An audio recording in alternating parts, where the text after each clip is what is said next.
वाले एपिसोड में कहानी एक ऐसे मोड़ पर पहुंचती हुई दिखाई दे सकती है जहां हर पल सस्पेंस और खतरे से भरा होगा। जैसे ही वृंदा अपने एक जरूरी काम से घर लौट रही होती है, उसे बिल्कुल भी अंदाजा नहीं होता कि कोई उसकी हर गतिविधि पर नजर रख रहा है। सुनसान सड़क पर अचानक कुछ बदमाश उसका रास्ता रोक लेते हैं। पहले तो वृंदा उन्हें समझाने की कोशिश करती है, लेकिन जल्द ही उसे एहसास हो जाता है कि मामला बेहद गंभीर है। डर और घबराहट के बीच वह खुद को बचाने की पूरी कोशिश करती है, लेकिन बदमाश उसे चारों तरफ से घेर लेते हैं। उसी समय दूसरी तरफ संजय को किसी अनहोनी का आभास होने लगता है। उसे ऐसा महसूस होता है कि वृंदा किसी बड़ी मुसीबत में फंस गई है।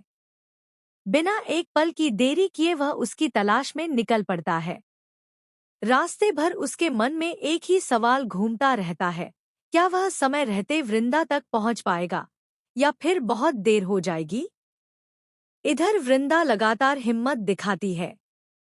वह हार मानने के बजाय बदमाशों का सामना करने की कोशिश करती है, लेकिन उनकी संख्या ज्यादा होने के कारण उसकी मुश्किलें बढ़ती जाती हैं। तभी दूर से किसी गाड़ी के तेजी से आने की आवाज सुनाई देती है। बदमाश एक पल के लिए घबरा जाते हैं, लेकिन उन्हें समझ नहीं आता कि आखिर वहां कौन आ रहा है। अगले ही पल संजय वहां पहुंच जाता है।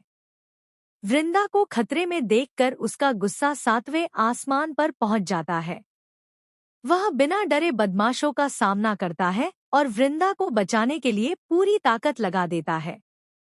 कुछ ही देर में माहौल पूरी तरह बदल जाता है।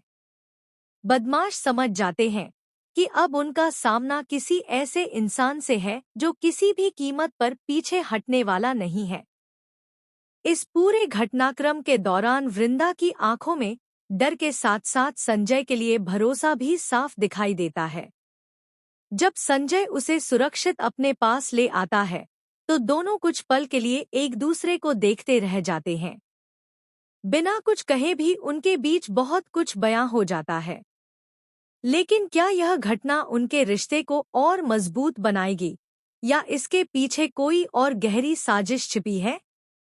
सबसे बड़ा सवाल यह है कि उन बदमाशों को वृंदा के पीछे किसने भेजा। क्या यह केवल एक लूटपाट की कोशिश थी या फिर किसी दुश्मन की सोची समझी चाल? अगर इसके पीछे कोई बड़ा मास्टरमाइंड है, तो उसका अगला निशाना कौन होगा? का